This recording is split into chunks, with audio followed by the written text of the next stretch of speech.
हाय दोस्तों, तो genius history classes में आपका बहुत बहुत स्वागत है। मैं आदेश तिवारी आज क्लास 11 वालों का फिजिक्स सेकंड पढ़ाने जा रहा हूं, जिसका नाम है स्थूल द्रव्य के गुण। उसमें पहला चैप्टर है प्रत्यास्थता। तो देखिए आप लोग, हम आपको बताने जा रहे हैं प्रत्यास्थता होता क्या है। देखिए, प्रत्यास्था में सर्वप्रथम एक गुण पाया जाता है, जिस गुण को हम क्या कहते हैं, विरूपक बल।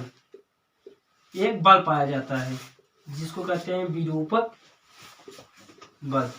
हाँ, देखिए विरूपक बल क्या होता है, आपको हम बताना चाहेंगे कि विरूपक बल क्या होता है। देखिए, जैसे कि आप लोग जानते हैं, विरूपक बल यदि किसी वस्तु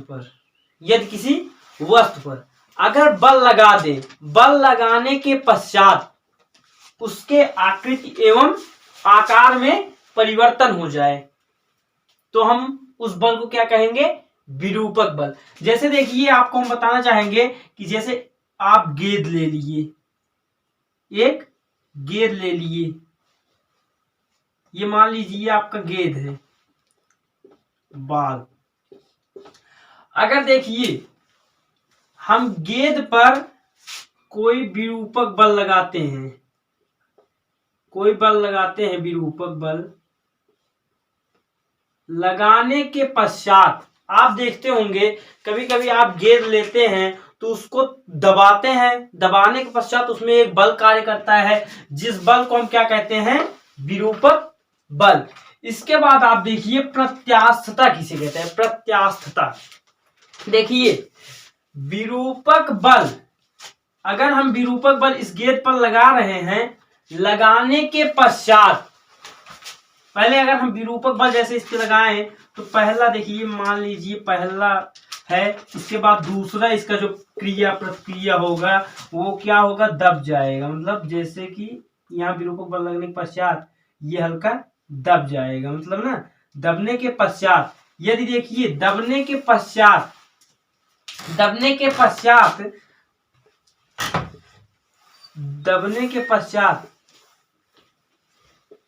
यदि यही विरूपक बल लगने के पश्चात अगर गेंद अपनी पहली अवस्था में आ जाती है, जैसे देखिए अगर हम गेंद को दबाते हैं, दबाने के पश्चात जैसे ही हम बल को हटा लेते हैं, गेंद हमारा पुनः अपनी ही अवस्था में आ जाता है। इस अपनी ही अवस्था में आने की क्रिया को हम प्रत्यास्थता कहते हैं। जो गुण पाया जाता है उसे हम क्या कहते हैं, प्रत्यास्थता कहते हैं। हम आपको बताएंगे कि देखिए विरूपक बल, प्रत्यास्थता का मतलब है पहले उसमें विरूपक बल लगेगा, एक बल लगेगा, जो जैसे देखिए गेंद हो गया, अगर गेंद को हम दबाते हैं, दबाने के पश्चात जैसे देखिए गेंद हो गया, अगर जब हम उसको दबाएंगे उसके बाद उसमें एक बल कार्य करेगा जिसका नाम है विरूपक बल। अगर यही बल हम हटा लें, जैसे दबाए हैं छोड़ दें, तो तुरंत हमारी गेंद अपनी पहली अवस्था में आ जाएगी, उसे हम क्या कहेंगे, प्रत्यास्थता। देखिए, अच्छा हम लिखा दे रहे हैं आपको होता क्या है।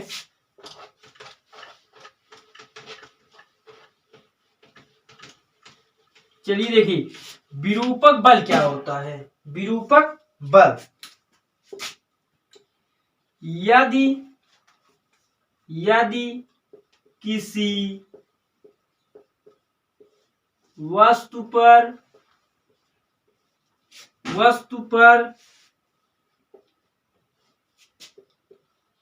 कोई बाह्य बल लगाने पर उस वस्तु की आकार एवं आकृति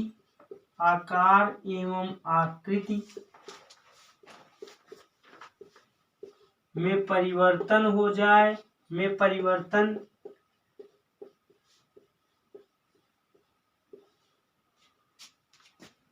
कर दे, या हो जाए कर दे, तो इस बल को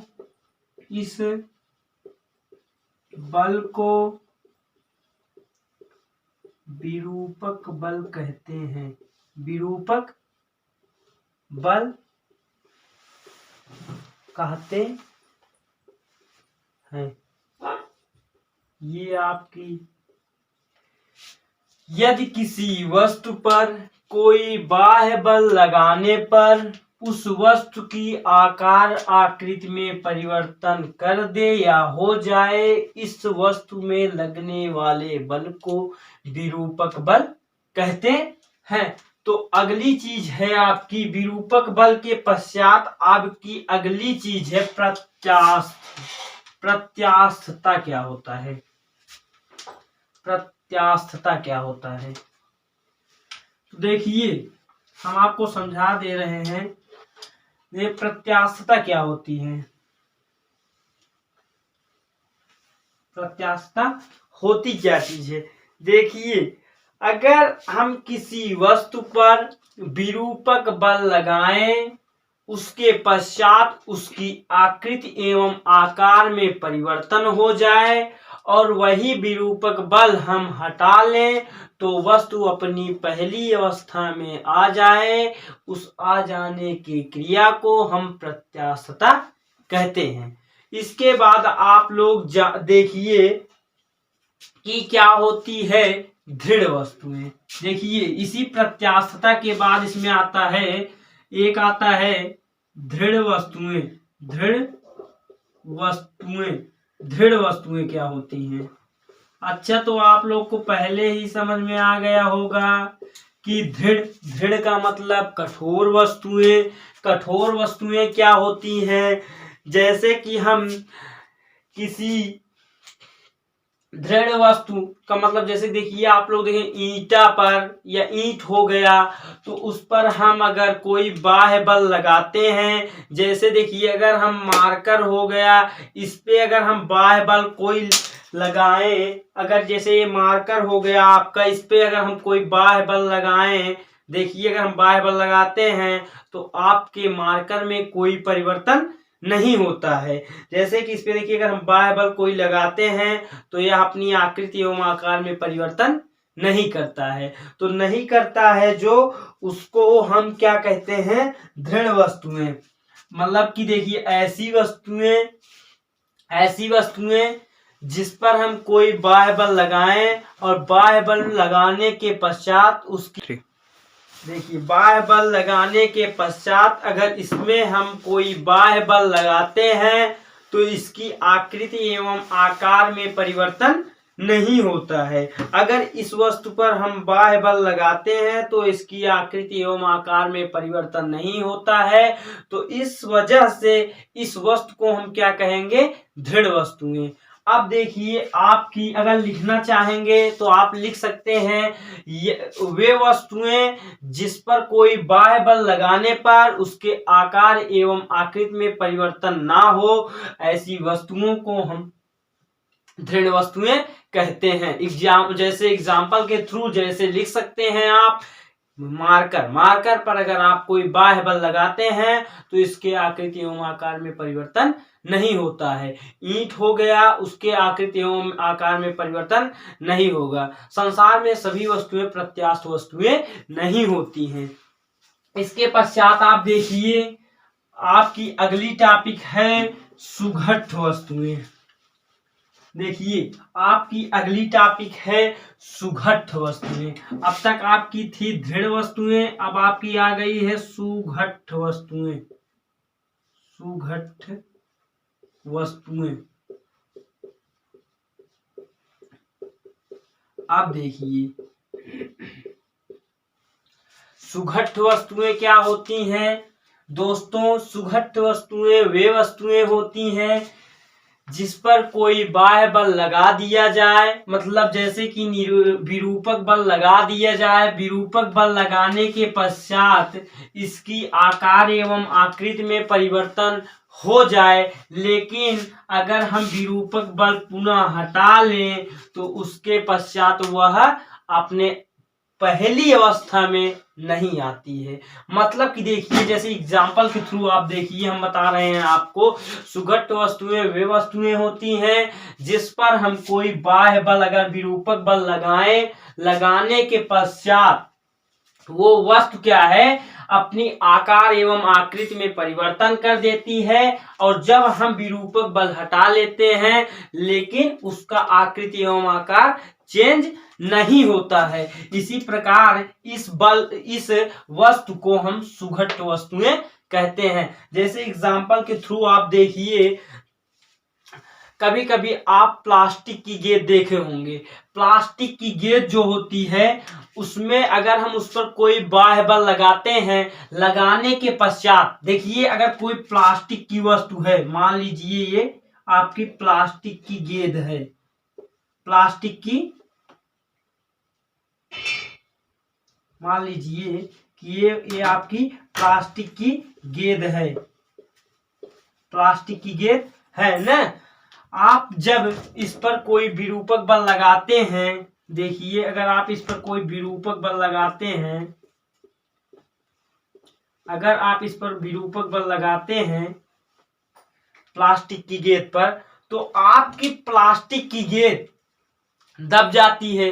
दबने के पश्चात देखिए, जब विरूपक बल को हटा लेते हैं, यदि देखिए अगर आप देखे होंगे कभी कभी जब गांव में आप खेलते होंगे, जैसे हमने भी खेला है, अगर देखिए आप जब खेलते हैं प्लास्टिक की गेंद से, जब आप प्लास्टिक की गेंद पर तेजी के साथ बल्ले से मारते हैं तो कभी कभी देखिए पिचक जाता है ना।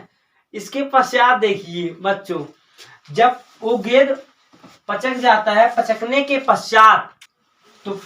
के पश्चात जब हम उस पर अगर बाह्य बल जैसे देखिए हटा लिए, मान ली वो जो गेंद थी हमारी प्लास्टिक की, हमने मारने के बाद हम बल्ले को हटा लिए और गेंद जो है पचक गया। पचकने के पश्चात अगर बाह्य बल उस पर हट गया, हटने के पश्चात देखिए वो ऐसे क्या हो जाता है, ऐसे हो जाता है, मतलब पचक जाता है। पचकने के पश्चात अब इसका आकार एवं आकृति मतलब बदल जाता है एकदम पचकने के पश्चात। अगर देखिए इसके बाद अगर इस पर कोई विरूपक बल लगाएं और लगाने के पश्चात जब हट जाता है, हटने के पश्चात जब पचकने के पश्चात जब इस पर हम बाह्य बल कोई हट जाता है, इसके बाद देखिए ये आकृति एवं आकार में इसके परिवर्तन हो जाता है और इसके बाद ये पुनः अपनी अवस्था में नहीं आता है जब तक इस पर कोई फिर बाह्य बल ना लगाया जाए। तो इसी प्रकार आपको ऐसी वस्तुओं को सुघट्ट वस्तुएं कहते हैं। तो आगे देखिए हम आपको बताएंगे, क्या बताएंगे हम आपको, प्रत्यास्थता की सीमा।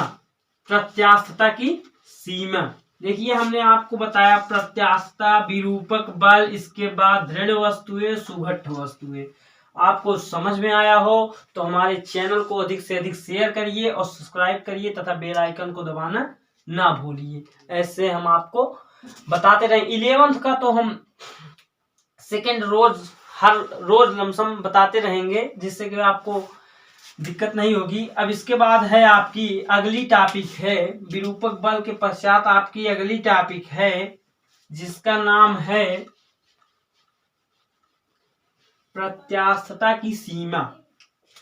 प्रत्यास्थता प्रत्यास्थता प्रत्यास्थता प्रत्यास्थता की सीमा। प्रत्यास्थता की सीमा। प्रत्यास्थता की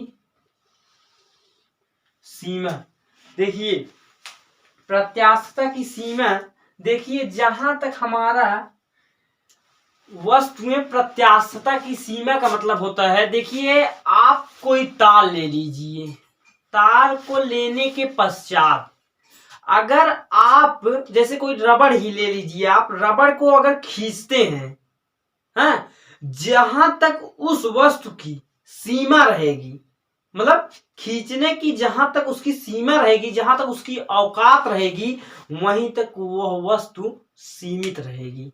इसके पश्चात जब आप उसको अधिक खींचेंगे, खूब तेजी के साथ खींचेंगे, तो रबड़ क्या होगी, टूट जाएगी। इतना समझ में आया? यही है आपकी प्रत्यास्थता की सीमा। यदि किसी वस्तु पर बल लगा दे, उसके आकृति में परिवर्तन हो जाए और पुनः परिवर्तन होने के बाद चलिए, अगर आप उस वस्तु को ज्यादा खींच देंगे तो वो वस्तु टूट जाएगी। मतलब यही है प्रत्यास्थता की सीमा। आपको जो है प्रत्यास्थता की सीमा के भीतर ही रहना है, एक निश्चित सीमा के भीतर, जिसे प्रत्यास्थता की सीमा कहते हैं। अगली टॉपिक है प्रत्यास्थता की सीमा का इंग्लिश में है लिमिट ऑफ इलेक्ट्रिसिटी है, इसका नाम है लिमिट ऑफ इलेक्ट्रिसिटी। लिमिट मतलब सीमा होता है, ऑफ मतलब की, इलेक्ट्रिसिटी मतलब प्रत्यास्थता। आप अगली टॉपिक में समझेंगे कि प्रतिबल क्या होता है। न्यू टॉपिक आपकी अगली टॉपिक है आपकी प्रत्यास्थता की सीमा के बाद आपका टॉपिक है प्रतिबल क्या होता है।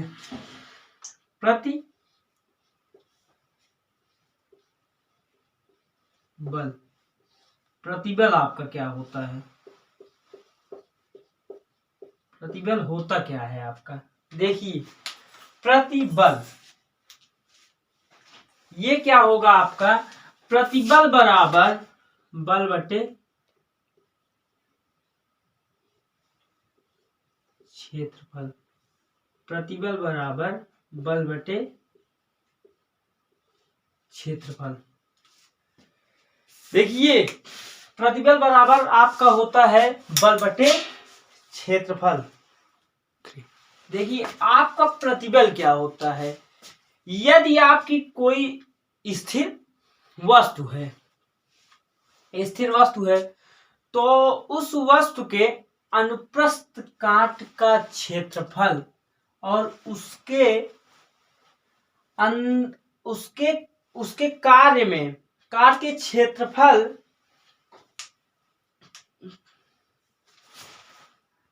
वस्तु का अनुप्रस्थ काट का क्षेत्रफल, अनुप्रस्थ काट का क्षेत्रफल और कार्य करने वाले आंतरिक प्रतिक्रिया बल को हम क्या कहते हैं, प्रतिबल कहते हैं।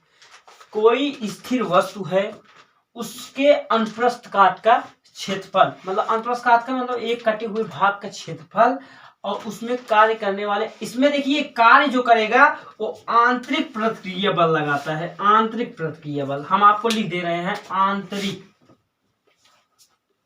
आंतरिक प्रतिक्रिया बल, आंतरिक बल लगता है। इसके अंदर क्या लगता है, आंतरिक बल लगता है, जिसे कोई स्थिर वस्तु है, स्थिर अवस्था में वस्तु है, उसका अनुप्रस्थ काट का क्षेत्रफल जो होता है और उसके कार्य करने में आंतरिक प्रतिक्रिया बल और जो प्रतिबल के बराबर होता है। अब देखिए आपको बताएंगे इसका मात्रक क्या होता है, मात्रक इसका क्या होता है।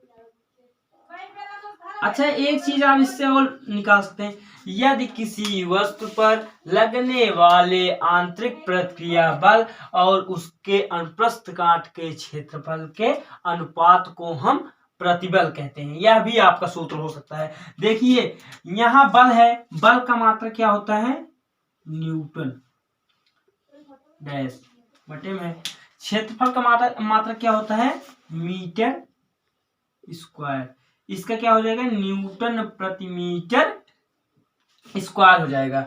अच्छा इसकी देखिए बीमा क्या होगी, इसकी बीमा क्या होगी, इसकी बीमा क्या होगी, बीमा क्या होगी।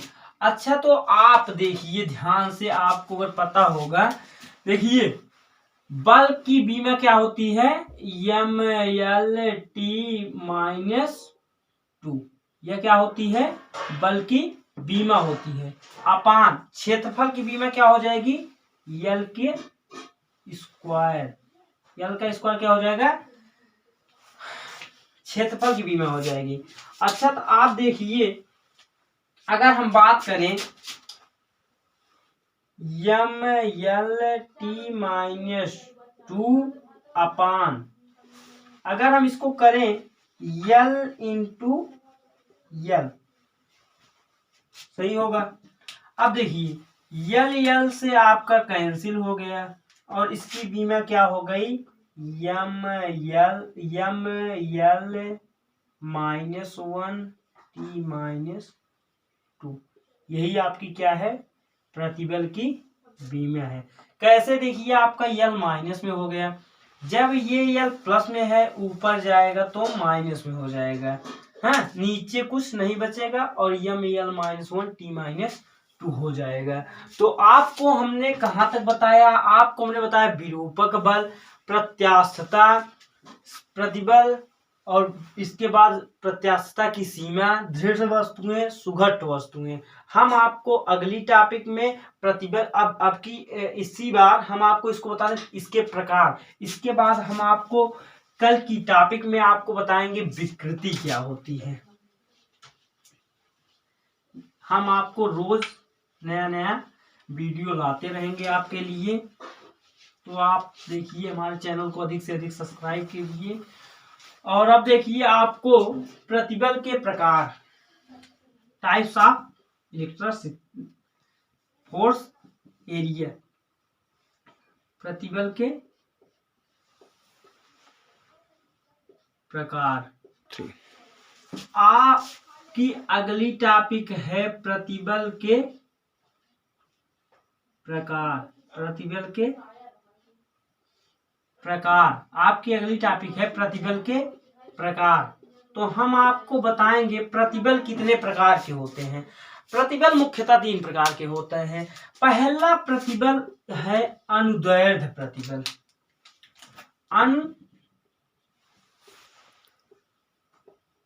अनुदैर्ध्य प्रतिबल, अनुदैर्ध्य प्रतिबल। दूसरी टॉपिक है आपकी अभिलंब प्रतिबल, अभिलंब प्रतिबल। दूसरी टॉपिक है आपकी अनुदैर्ध्य प्रतिबल, दूसरी टॉपिक है आपकी अभिलंब प्रतिबल। तीसरा है स्पर्श रेखीय प्रतिबल, स्पर्श रेखीय, स्पर्श रेखीय प्रतिबल। इसके बाद आपको हम तीनों चीज बता दिए प्रतिबल के बारे में। अगली टॉपिक में आपको हम बताएंगे विकृति क्या होती है। थैंक्स फॉर वॉचिंग बच्चों या दोस्तों, आप हमारे चैनल को अधिक से अधिक शेयर करिए, तो सब्सक्राइब करिए, बेल आइकन को दबाना ना भूलिए। धन्यवाद।